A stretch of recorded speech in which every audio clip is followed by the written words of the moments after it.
Good evening. Welcome to another episode of the Katerji Show with me, your host, Katerji. Hello to everyone in the chat. Welcome back to another episode. Tonight we're going to be talking about the UK and economic growth.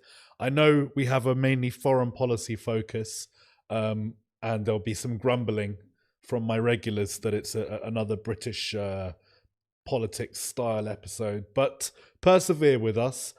Because I think the issues that the United Kingdom's going through with regards to this sort of economic stagnation is actually something that's happening in lots of parts of the developed world, particularly in Western Europe. So it's not a problem unique to us, particularly with regards to house prices and lack of house building for growing populations. So yeah, look, I think it's a really interesting episode. We've got Dr. Lawrence Newport from Looking for Growth. He's on. I'll introduce him now. Thank you for joining us on the show, Lawrence. Thank you very much for having me. So look, at the start of shows, I normally ask people to introduce themselves and give us a bit about their background. You're quite an interesting guy. You first came to my attention over the XL Bully campaign, the campaign to bully these ban these XL bully dogs, not bully the dogs, ban the dogs. Now, this was something actually quite interesting to me because I was working in domestic reporting at the time, so following a lot of home stories, and these dog attacks were coming, and the dog breed was always XL Bully. So it was something that I was aware of before it really became something spoken about.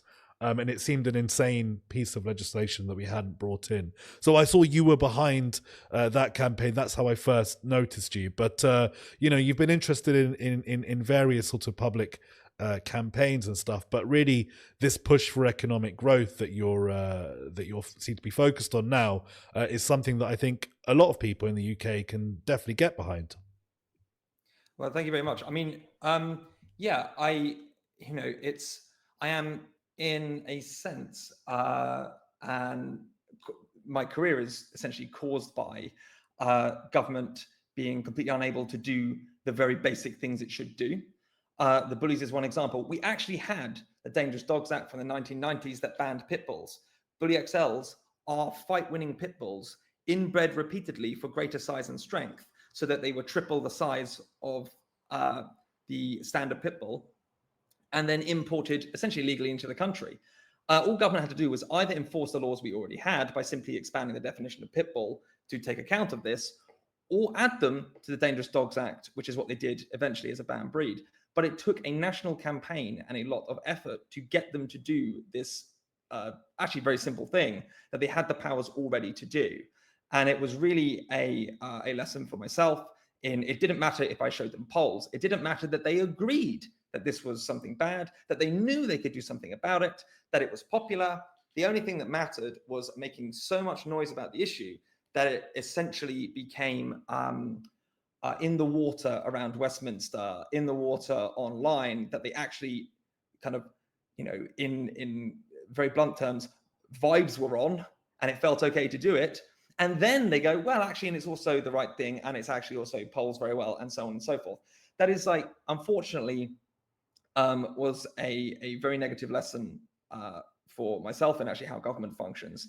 And that seems to be across the board. And so other work I've done on crush crime, anti-crime campaigns is to do exactly this kind of thing. And now growth, slightly different. We're not just campaigning. We're trying to build here a movement of people, because I think growth is something, being anti-decline is something which really requires a new coalition to push politicians to take some of the hard decisions and also just take action and to take radical action, because otherwise I am extremely worried about the direction of the country. So look, the things that you mentioned there about how difficult it is to get even popular legislation through the kind of, this is something that all democracies kind of have to contend with. I would, having experienced life in the developing world and living in Turkey, living in Eastern Europe, I can tell you that sort of getting policy through is a lot easier in Britain, at least with the ability to campaign such as you're doing, these kind of public social media facing, very engaged with the with public opinion type of campaigning, can have an impact here in parts of the world. I mean, I say here, I'm not in the UK at the moment, but I'm from there, so it has an impact. It can have an impact in the United Kingdom, whereas it can't in other parts of the world. So do you at least recognize that despite the problems that we have, we also still, at least there is in your mind a positive way to channel that energy into affecting change? Yeah, 100%. 100%. In fact, I'm optimistic about what Britain can be. I think that online campaigns are a part of it, but also physically, just like LFG has clean tube trains, and we have chapters across the country, and they have cleaned their local towns, their local areas. Like, there's actually something people want to take action, they want to do stuff. And also Britain has, like you say, it actually has an extremely powerful parliament. Like, the constitution basically allows parliament to do whatever it wants. I'm not saying that's always good, but I am saying that these barriers that are in the way of parliament are put there by parliament, and parliament can choose to suspend them or whatever is necessary in order to actually fulfill their obligations, in order to build, for example, in order to take radical action. It is actually possible. So there is a lot of potential in this country, and potential talent. Like, Britain has some incredibly talented individuals. Many countries have many talented people. Britain has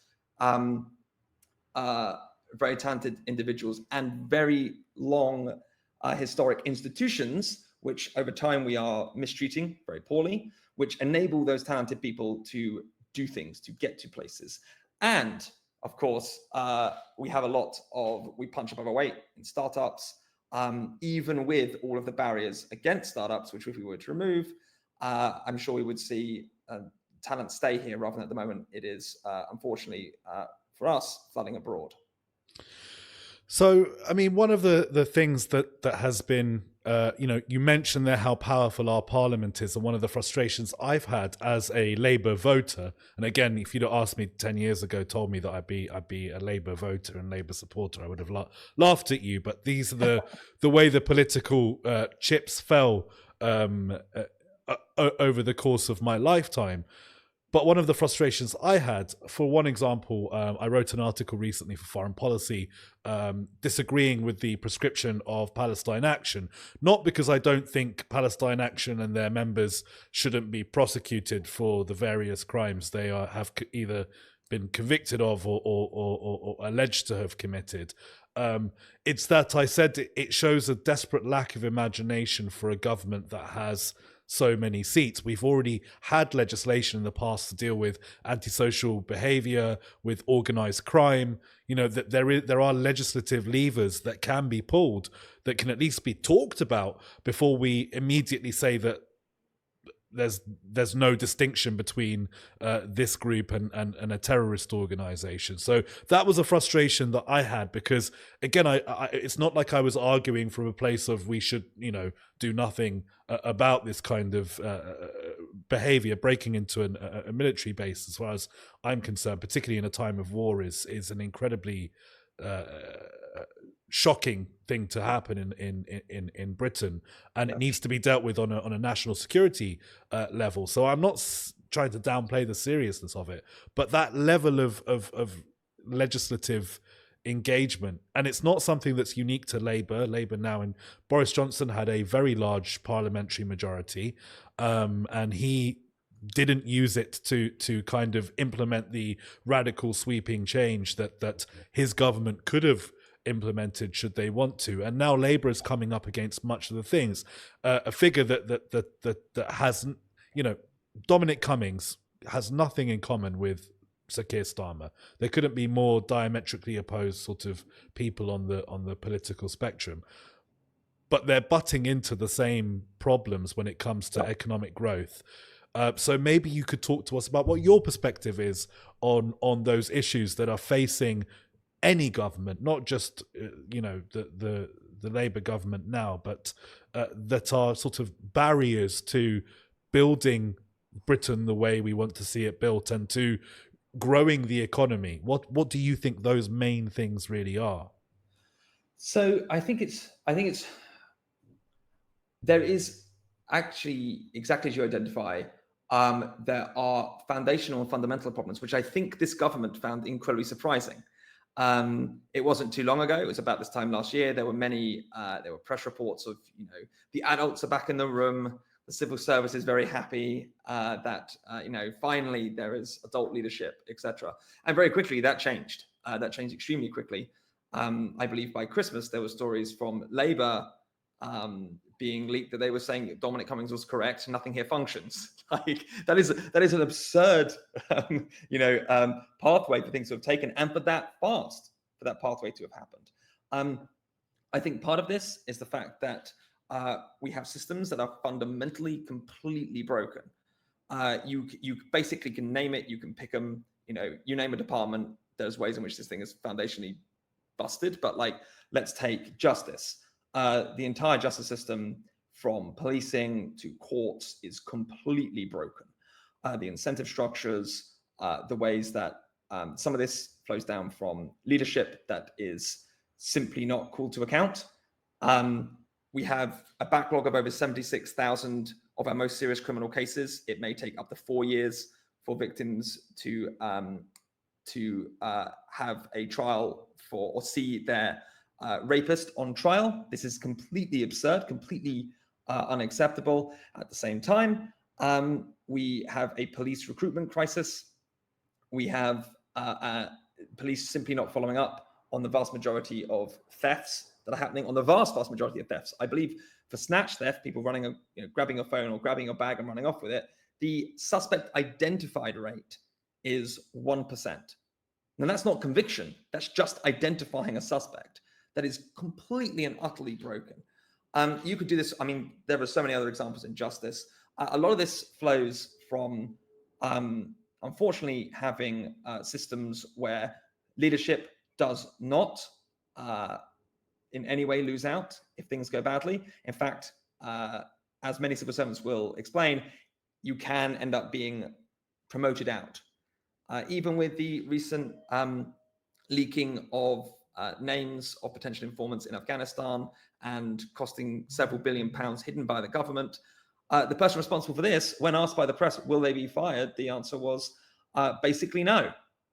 I mean, you can't get much worse than leaking allies' details to your enemy, essentially, and still remain in post. That is fundamentally broken. So I think they're coming up against this, including, of course, when Keir Starmer did something of a bit of, it was quite lukewarm criticism of the civil service. There was immediate briefings by senior civil servants saying he better be careful because we could pull the plug on his government. The absolute absurdity of a civil service essentially stating you have to treat us in a particular way and be constantly nice to us, and if you're not, we can pull apart your democratically elected government. That is absolutely astounding, and yet it just kind of went by without much of a whisper. Those are extremely fundamental problems with the actual way our system functions.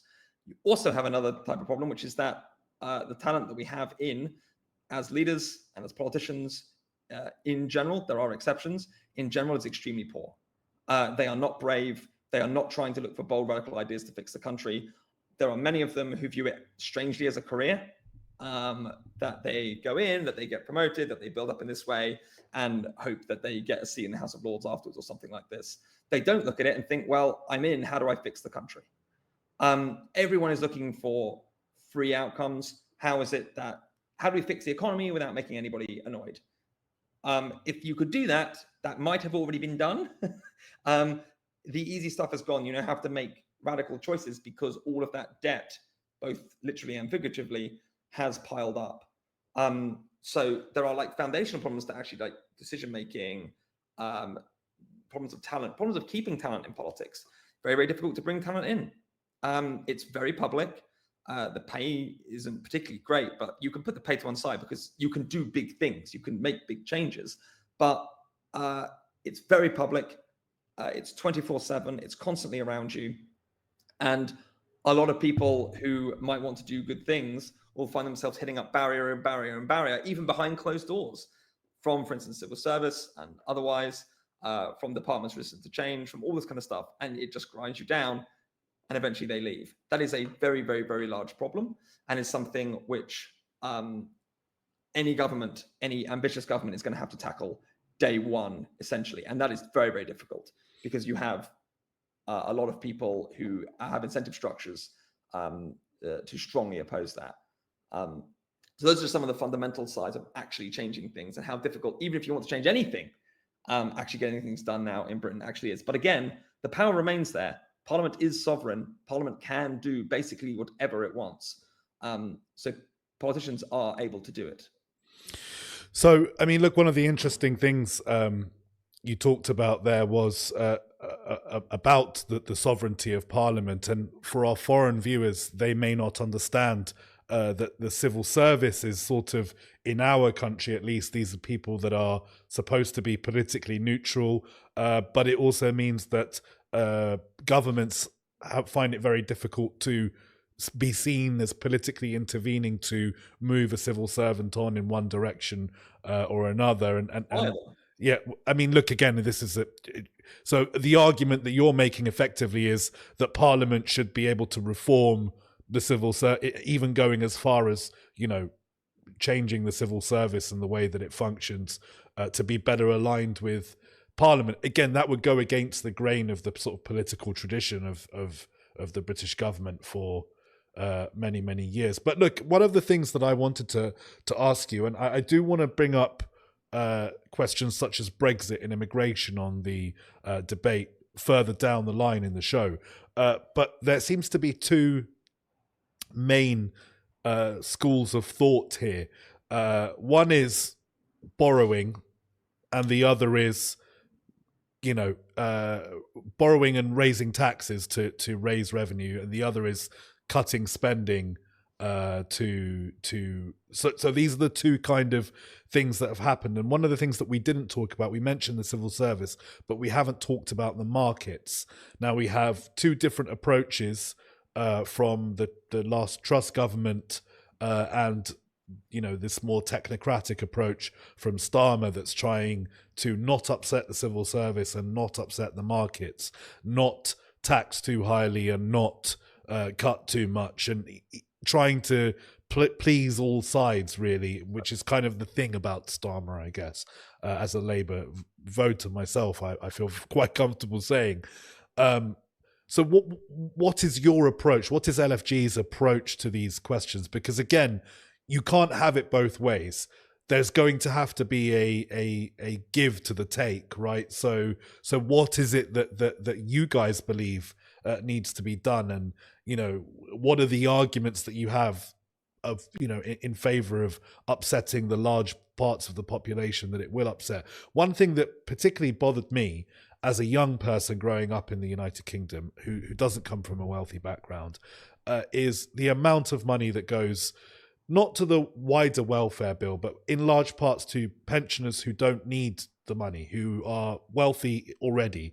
The winter fuel allowance being a huge sort of bung to the anyone over the age of retirement age who already had their own home, you know, didn't have huge expenses, giving them 500 extra quid or whatever it was a month.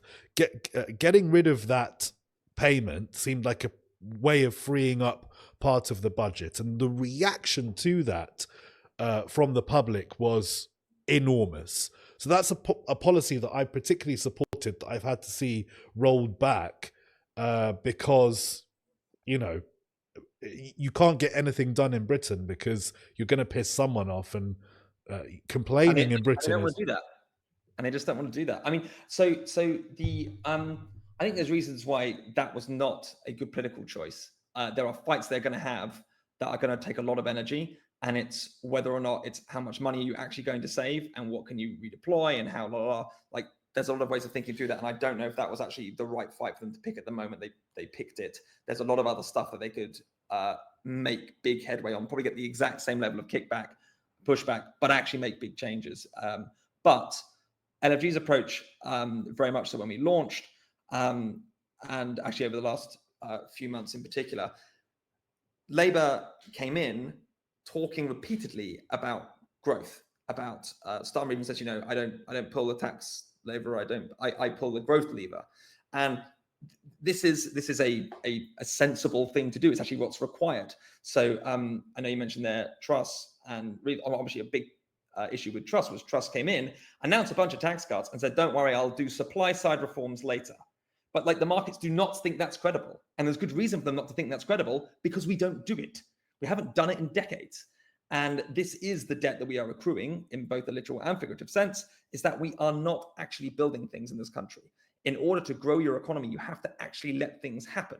You have to let buildings be built, infrastructure be built. You have to let people build companies, and you have to get those companies where they don't just the moment that they're successful, flip to the US, which keeps happening to us repeatedly because we're not able to offer competitive support for them and investments and otherwise for a whole variety of reasons, which goes into a lot of complexities around investment, etc., and how we've discouraged that for quite some time.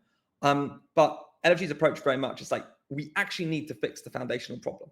And the foundational problem here is Britain's economy is not growing because we do not let things happen. So the first thing we did was we launched day one with an infrastructure bill. The government announced, the Labour government, to their credit, the Tories did not do this, to their credit, said we are going to take on planning, we are going to reduce the barriers to getting things built in this country.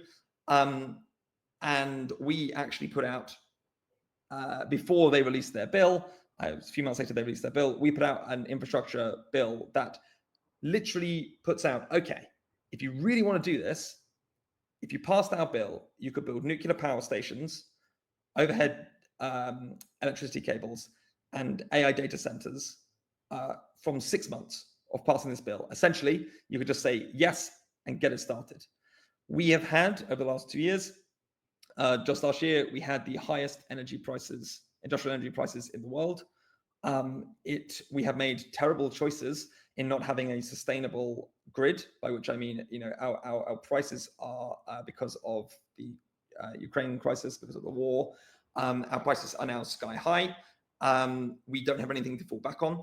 Unlike France, which invested a lot in nuclear power, they have a stable grid that they can build from, keep energy prices much lower. Here, we are still paying obscene energy prices, and it is tenuous. Our actual energy grid is tenuous itself. In January, we were one power station away from mass blackouts. This is completely unacceptable, and it's a result of the fact that so far, it costs more to build nuclear power here than anywhere else in the world. Both the first and second most expensive nuclear power stations are in this country, and they're still not finished. I think it's Hinkley Point C, from the point of technically granting approval to actually maybe Unit 1 being finished, might be some in the region of 20 or more years. That is completely absurd. It doesn't matter what your politics is. If you actually think, if it's been agreed, why does something take 20 years and cost? For instance, we have examples of roads that, I believe it's the Thames Valley Crossing, that cost over £1 billion before a single spade was in the ground, simply on planning applications, simply on lawyers, simply on consultants. That is an absolutely absurd state of affairs, and is the result of trying to take on absolutely everyone's different opinion on a matter and not actually focus on just delivering. We even have examples of train stations, bridges over train stations that are not particularly attractive, just built kind of, concrete and steel, gets the job done, that have cost several £1 million and taken 10 years to build. This is our foundational problem. You can fiddle around with tax and spend as much as you want, but if you cannot build something in this country, the economy will not grow. If you can't build houses, if you can't build energy, if you can't build infrastructure. Next up, we have an event actually on the October 23rd at the Indigo Theatre at the O2, where we're putting forward more of these ideas, for instance, on road and rail, and how to start actually enabling people and goods to move across this country at speed and much cheaper. Otherwise, things are not going to improve. You are not going to have the money to spend. You're going to keep having to tax more, and you're going to be caught in the same death spiral that we are currently in, where no matter which government it is, they try vaguely along the same lines, and we all end up the worse for it. So we tackle the supply side stuff. Now, look, these conversations that we're having here are I consider myself very much a liberal in the liberal tradition, but I'm hearing these conversations coming from economists on the populist left and even the less populist left. You're hearing this coming from the populist right, but part of the problem that we have in the United Kingdom and in Europe, Western Europe, is the kind of bureaucratic nature of the way our countries work and the court systems and so on. A lot of these decisions, we had a recent guest on, Simon Hunt, City AM's editor, who talked to us about the most expensive shed in Britain that cost more than 10,000 in just planning permission to build this. And the issue is that because we have all of these decentralized methods, what you're really calling for, it sounds like, is big government, and that is kind of terrifying to maybe a lot of conservative voters, because you're effectively asking for a government to be able to go in and take control of basically everything to push things through. No, actually, I mean, some of it's the complete opposite. It's so, for example, a lot of this is barriers put up by government. What we have right now is essentially a system where you have to go to this is a very, very big government thing, in that you have to apply, you have to go through various systems. Ministers can get involved with these applications. Like this is pretty big. Like there are reasons to have this. There are reasons to have systems in place. There's like in our bill, there are reasons to protect areas of nature. There is reasons to ensure that local people, for instance, in our bill, their representation is, if there's construction nearby, they are directly paid for the disruption. They are actually, this is an idea that Labour government took on. That's now called community payments. We call them patriot payments. They call them community payments, but it's the same idea, that you should be paid money for the disruption when there's construction nearby. But this is something which some of these projects do require government intervention. If you want to build a big railway, one of the big things you can do, which has happened a lot in Victorian England, where we did a lot of this expansion, was have an act of parliament that says this is going to happen. Like, you might need to pay people, you might need to, pay farmers for the land or otherwise, but there are things where you will need to make decisions and you will need to actually get them done. And that does require sometimes acts of parliament, and sometimes it requires removing a lot of the barriers and actually just letting Britain build. So look, you're very much speaking my language here with the acts of parliament. I get very excited about the government being able to effect policy by passing acts of parliament, and this is something that even with this huge Labour majority, we're not seeing loads of bills being passed, and we really should be. If this is a one-term government, as the polling seems to look like, it really should act like it and affect policy in a way that's going to matter. So this is a frustration that I have, but as you rightly say, this is something that has multiple governments have experienced, and the next government, whoever they may be, will experience too. Now, the reason I bring up big government is, you look at, and again, this is maybe the not necessarily the rule, but the something that an outlier, China, and the way that they have managed to pursue economic growth, and the way that they've managed to pursue building, and a lot of it requires this kind of centralized state-led economy. And again, that's. So I appreciate what you're saying, and I think that previous governments would have called it, and maybe this government would have called it, cutting the red tape. But these are bigger problems than just red tape. I mean, cutting red tape still isn't going to change the sort of fragmented nature of getting something through, and passing an act of parliament. Particularly when we're talking about parts of the country that have an MP that represents them and doesn't want the big prison, we're going to Yeah. need to build prisons. Yeah. People don't want prisons, and people don't want nuclear power stations in their constituencies. So right? there's an oddity to this, because once nuclear power stations are built, they're then very popular, clean, lots of jobs, etc. But you have to get over that initial hurdle, and that is the thing that's killed up our projects over and over and over again. It is this constant need to, unfortunately, also of course give in to any amount of lobbying. If somebody wants to push back, the Green lobby is particularly very good at this. They will find reasons to make this extremely painful. And then because there are so many systems in place, and so this is why everything costs so much. You have to have a lawyer who sits in and writes an environmental protection plan that is longer than the road itself. This has happened repeatedly. If you were to lay out some of these applications, they are over 60 miles long. They are longer than the roads that they are being applied for. You need to do that because they're thinking, well, we have to cover every eventuality, because you could be blocked for all of these reasons. But then, of course, when you've got a document of that length, you can always find something to complain about and block. Then you end up with more court cases. You end up with more difficulties. So actually, these barriers are really, really, really bad. They're like, they continuously cause more and more delay, and then more and more expense. And then you've got the worst part. Even continue down the path of terrible. It's difficult to say if it's worse or not. It's just yet more bad.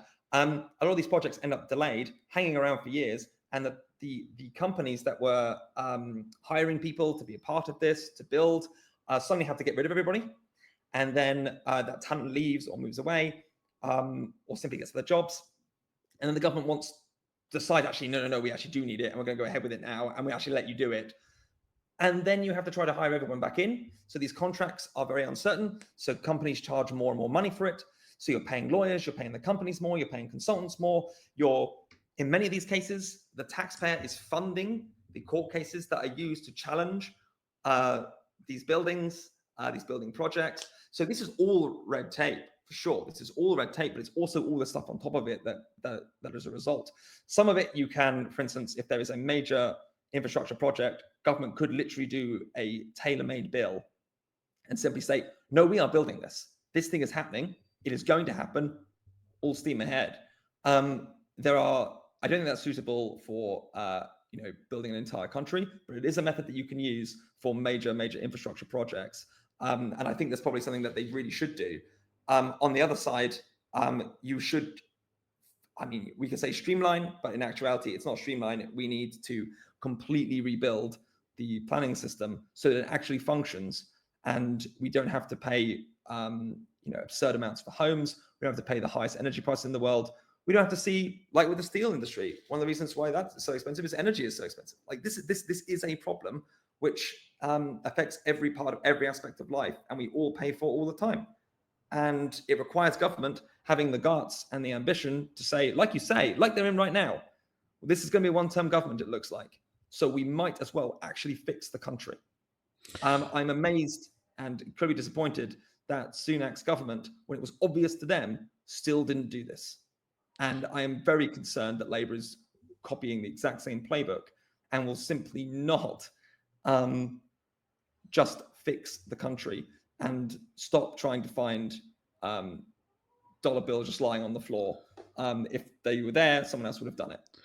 I mean, look, I'm especially concerned because I am absolutely, resolutely convinced that the government that will come after, if Labour doesn't get another term in office, will be much more incapable of dealing with these problems because they are ideologically aligned in a way that I think will exacerbate some of the issues. And I want to come to some of those issues. But before I do, we touched on NIMBYism. One of the things that frustrated me in particular is seeing a bunch of MPs who have been opposed to Heathrow expansion and based on environmental concerns and so on, lobbying for an international airport to be given government funding in another country, and that to me was just quite simply outrageous. It's just the most hypocritical form of NIMBYism I've ever Yeah. seen. But this is happening up and down the country, and it's in every party. It's in every Yeah. single party. I don't want to. Yes, it is. It's no point pointing fingers at the Greens and Liberal Democrats, as we love to do, because they are very NIMBY coded, shall I mean, we say? they are full. The prime Well, NIMBYs. some of Dems, I think, may indeed be persuadable, but I think yes, certainly amongst Greens and otherwise, this is. I mean, Greens even have gone on the record repeatedly to oppose solar panels, building wind farms. Like, yeah, wind farms are like something that the United Kingdom's actually been pretty good at. So look, that's the question before we move on to these other topics. I just wanted to get your opinion on NIMBYism. You've talked about acts of parliament for dealing with it, but this is a much bigger baked in problem. As you say, the Liberal Democrats are a party that are actually quite focused on growth when they talk in their press and so on. But it's always, oh, we should build this over there, but not in my constituency because it'll block the historic view of the marshes or whatever. Yeah, I think some of this is downstream of the fact that we have so many vetoes, like so many opportunities for people to complain, for pressure to build. Like I said, with these huge applications that stretch literally for miles. 300,000 words, 300,000, this is completely absurd. Like, hundreds of thousands of words. What you end up with is then MPs who can be pressured and be pushed, and it doesn't go away, and it lasts years. And even when things are successful, like a small bridge over a railway that takes 10 years, MPs then celebrate this because it's basically uncontroversial building, and they can point to it and say, wow, we managed to actually do something in a 10-year period, and it cost us 10 million pounds. To put in perspective, by the way, the Empire State Building went from planning to finished in 3 years. Now, imagine what we could do with modern technology to make that safe, and otherwise there is no reason why we can't be building at a much better pace than we do today. It shouldn't take decades. So I completely agree that it's also the case that it's across political parties that there is this, that there are strong NIMBY elements, and there are strong blockers, really, people who want to get in the way. And sometimes they say it's for reasons of environmental protection, but often, as you identified, they are very happy to support it in other areas that might, and in the case you brought up, in a totally different country, where actually the environmental issues would be exactly the same. An airport is an airport is an airport. And it doesn't matter because they actually don't care about that. They're actually playing a much more cynical game. And the cost of that is scaled up. Britain has not grown. We've been stagnant. And in fact, if you look at it GDP per capita, life has gotten worse for a lot of people in this country. It is simply the case that now we have to make those tough decisions, and it has to happen. And politicians need to be brave enough to actually do it. So look, I know my liberal audience are going to be screaming at me to ask this question. The big elephant in the room for Remainers is that Britain had an economic shock in the form of Brexit, and you can look at parts of Europe. This is a difficult question to answer because really there are parts of Europe that have very similar levels of economic stagnation at the moment, if we're talking about growth, if we're specifically looking at growth. But then you can look at countries like Poland that are absolutely thriving, and it seems like so much of the argument about Brexit is we were sick of, when I say we, I mean the country was sick of Polish labor entering the labor market, and now we have huge amounts of shortages in the labor market. Particularly, again, we're talking about building, particularly with builders. We have a builder shortage in the United Kingdom. We're not attracting enough, we haven't got enough talent in the country, and we're not attracting enough talent from abroad. One of the barriers to that is the fact that European citizens can't travel freely in and out of the country anymore. So is this going to be an albatross around our neck? Are we just not going to talk about it anymore? Like the fact that our trading relationship with our biggest trading partner is like fundamentally broken, and it is a barrier to growth. I mean, I think that's sort of a widely accepted situation now that it's happened. The question is, a lot of people would have defended it and said, well, even if it was a barrier to growth, I still wanted it for X, Y, Z reason. And, Well, so we were in an extremely bad position, right? When you're looking at like 0.1% GDP and you actually look at it 0.1, when you actually look at it at GDP per capita, it's far worse. This is a result, like I said a while ago as well. We are not building. Now, some of this is, a bunch of regulations that we just have not changed. And part of the entire argument around Brexit was, well, Parliament is sovereign and it can actually do things. Well, what's happened is they're not doing anything. This problem would maintain. We are not building. We are not building companies. We are not. But we are building companies, but we're losing them at a faster and faster rate to the US. When they get to a certain size, which is extremely bad for us, we get a lot more of the risk, and the payoff for the very successful companies is taken elsewhere. It's also the case that we make it very, very difficult to even work with our government. We make it difficult for British companies to work with our government. Procurement is a complete nightmare. This is something that we're looking at now at LFG. It's incredibly difficult. I know companies that earn a lot of money through government contracts and are willing to simply cancel them because they cannot go through the procurement process again. It is so, so difficult. Now, these are things which, one of the key arguments in Brexit was Parliament is sovereign and can finally again change things. As you yourself said earlier, acts of Parliament, you can start making radical decisions. They're just not doing it. Like this is why there is a problem with talent, a problem with keeping good talent, a problem with a lack of bravery, and I want to say lack of imagination, but more and more that it's not myself. There are people making this argument all the time that they need to take action. They need to actually do things. Even the government says it. They say it, but then don't actually do it.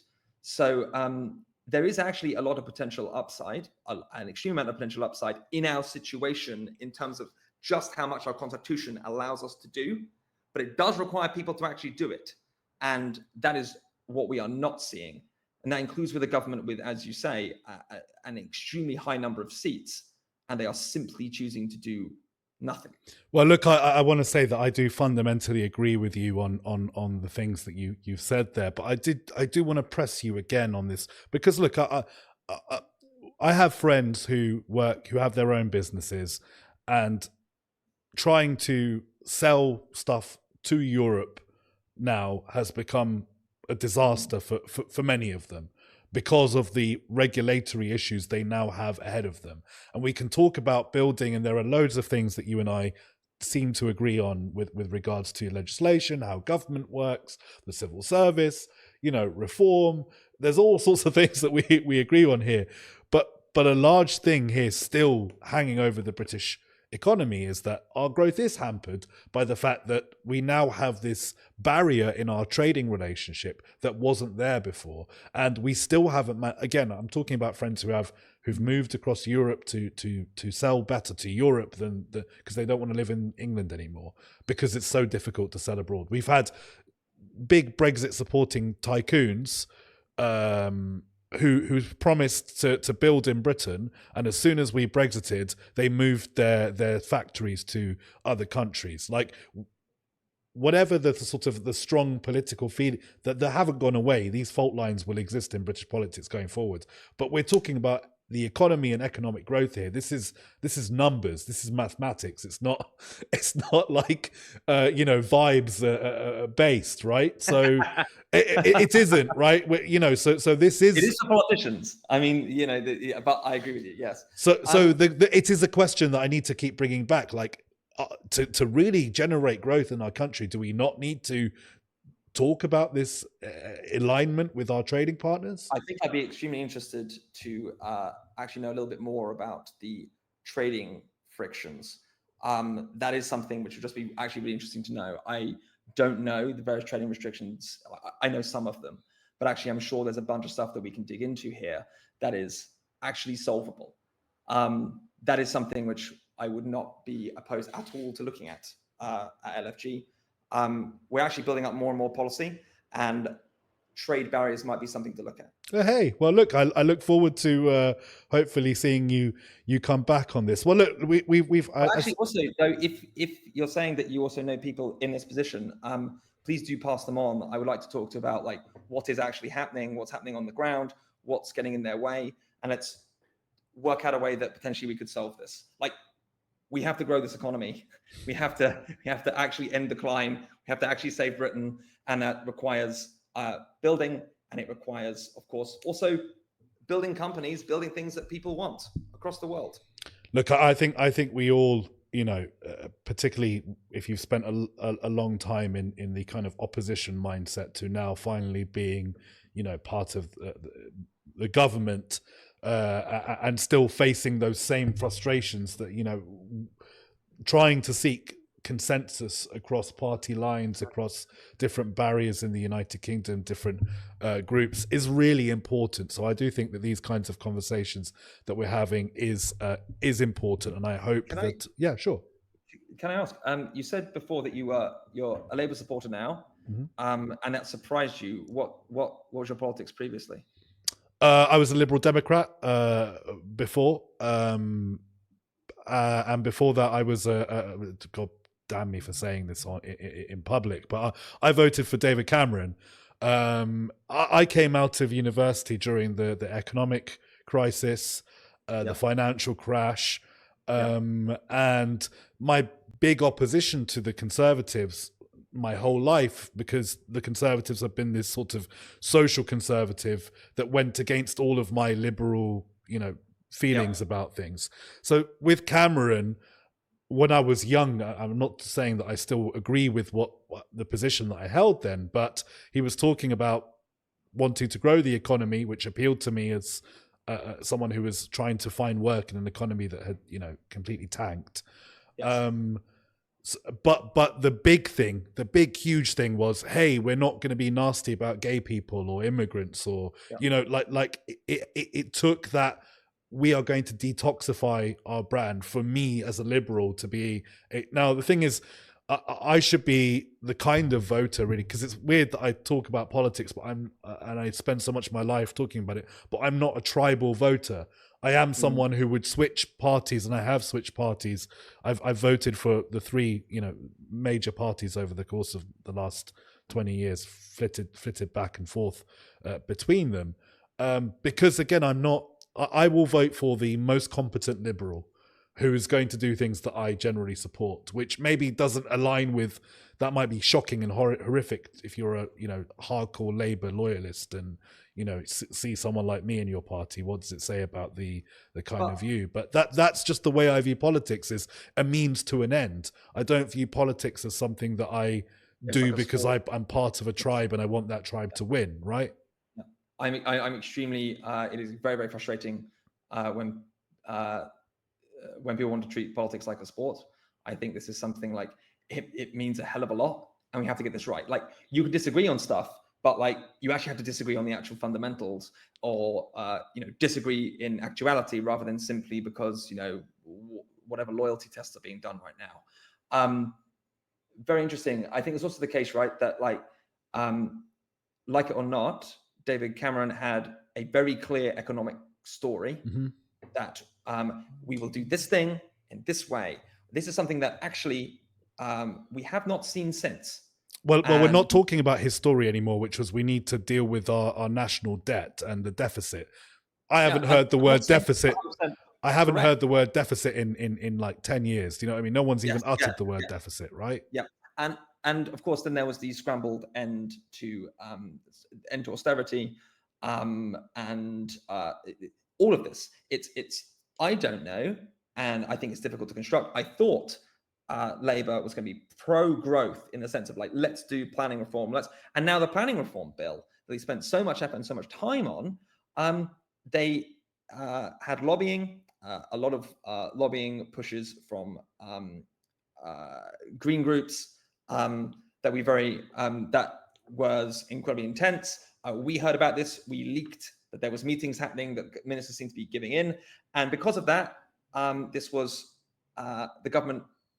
Actually, number 10 stepped in, stopped the ministers from simply watering down the Planning Act.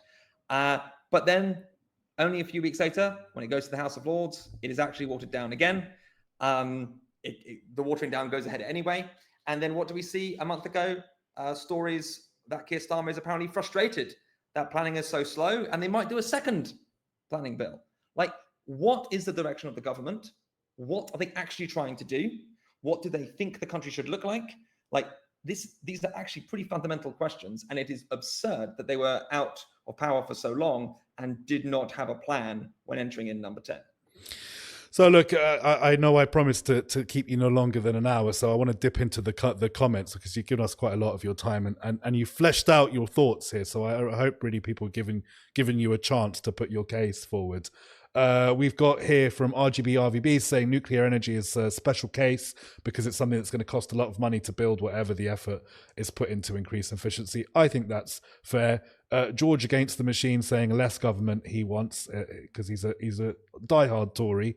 And remove barriers. Yeah, exactly. well, exactly. And we've got a question here from RGB RVB for you. Was London 2012 a counterexample when the UK managed to build things efficiently?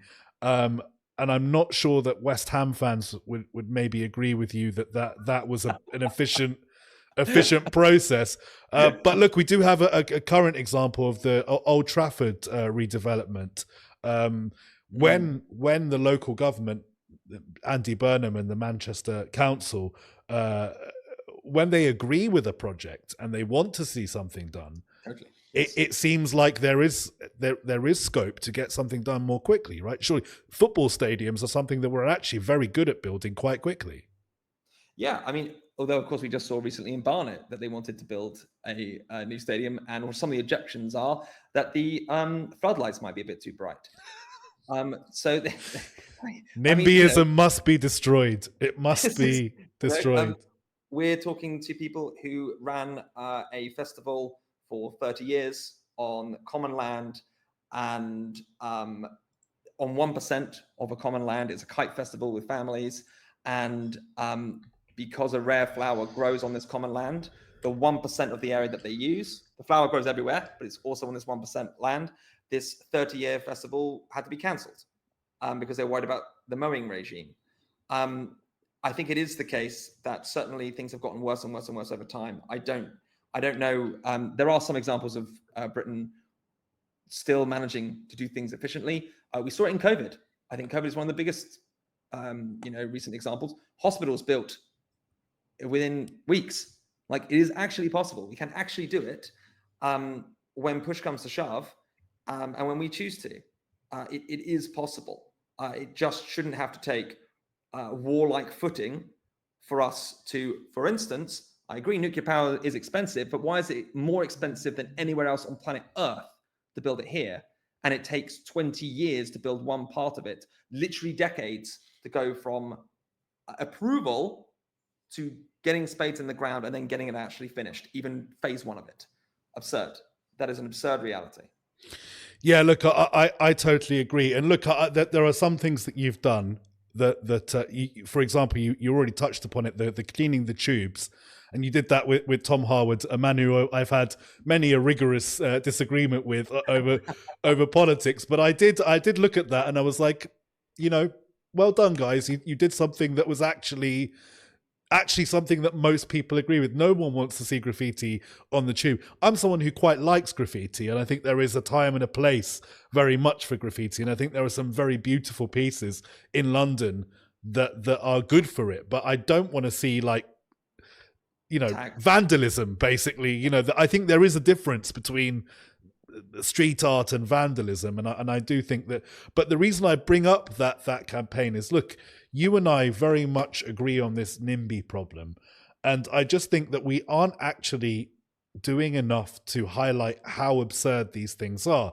The Prime Minister brought up these jumping spiders that were, and I commented, I made a comment saying that the spiders must be destroyed, and I was actually piled on by PhDs and activists and professors and oh, you just don't understand the situation and blah blah blah blah blah, and I'm like, you're mental. I'm sorry, we have to build this stuff.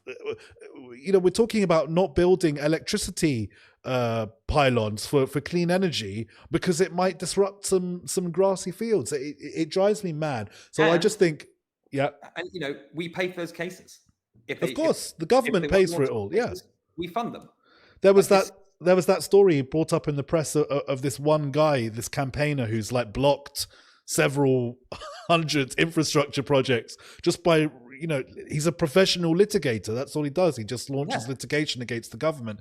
Anyway, so the reason I bring this up is I think that we should have this kind of not to name and shame XYZ, he lives here and he's doing this, but these are groups, these are organizations, these are the Barnet Society for the Protection of Birds, and I would love to have a kind of weekly or monthly kind of newsletter digest saying these are the projects that were blocked by X, Y, and Z, because unless we bring light to this situation, so look, I would happily team up with you on a weekly. Yeah, so I'm happy to I think we do need to block the blockers, as it were, and if there isn't a public campaign to do it, I don't think that people don't understand the severity of the situation. Again, but go on. They are extremely well coordinated, and this is part of the reasoning behind LFG. Is the side of economic growth is actually it's diffuse. People do want the economy to grow, but it is not well coordinated. We are not putting out material like this, right? We're starting now with LFG to actually build stuff where we can put out material and to turn that into activist stuff. With our bill, we sent it to MPs. Physically, we printed it and sent it to MPs. 1,000 copies. People could donate, and we sent them to MPs. Some of the ministers received about 20 copies. So we knew they got it. They knew they read it. And indeed, I went to go meet MPs who had it out in front of them and said, yes, I did get it several times.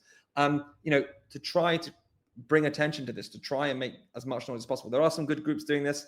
Britain Remade is one of them. Works in Progress is pushing on this, but it requires coordinated effort because there is a massive, massive coordinated effort on the other side of things. You found as well with a huge pylon. It's just one example of the ways that this can go.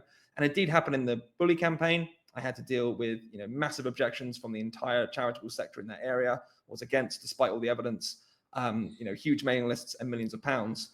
But the dog was always nice to me. I've never met a dog that bit me. But statistically, I mean, these dogs, so there's not even a question of you have one nice XL bully, so that means you should block legislation and little children should have their fingers bitten off for forever. It's unacceptable, right? And there was a whole load of awful behavior there by the charities, which really needs a lot more attention. But that was one example of this thing that also showed me, wow, these huge coordinated groups can just basically control Parliament by just constantly getting in their ear, constantly stopping any change, constantly using their large mailing lists and otherwise to really throw some weight around.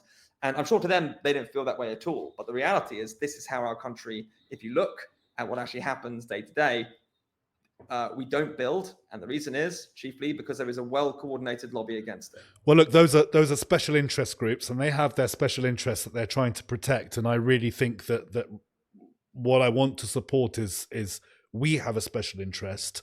Exactly. Millennial Brits who have been priced out of our future. It's a serious thing, and we laugh about it because most of us are in some office job or whatever, and struggling to pay the rent, never going to be able to buy a house, and we're being told by politicians, well, why aren't you having children? And it's like, well, how are we supposed to grow the economy and grow the population if the economic environment for us is not doing it? Well, look, Lawrence, thank you so much for joining us. You've given us a lot to think about, and let's talk about this NIMBY digest. I do want to fight back. You've inspired me to do my own tube graffiti campaign. Safe from my apartment in Kyiv. Well, as safe as an apartment in Kyiv Yes, I was can going to say be. as safe as that can be. Yes, indeed. But thank you so much for having me. I Well, really, really appreciate well, look, the last question I normally ask is, where can people find your work? I'll put your whatever links you want me to in the social in the show notes. But where can people find you if they want to, read more about your work? Lookingforgrowth.uk, or search me as Dr. Lawrence Newport on Twitter. And we are also hosting an event on the 23rd of October at the Indigo Theatre at the O2. We've got speakers to be announced next week. If you go to lookingforgrowth.uk, you can sign up there, and we'll send you a link to come and join us.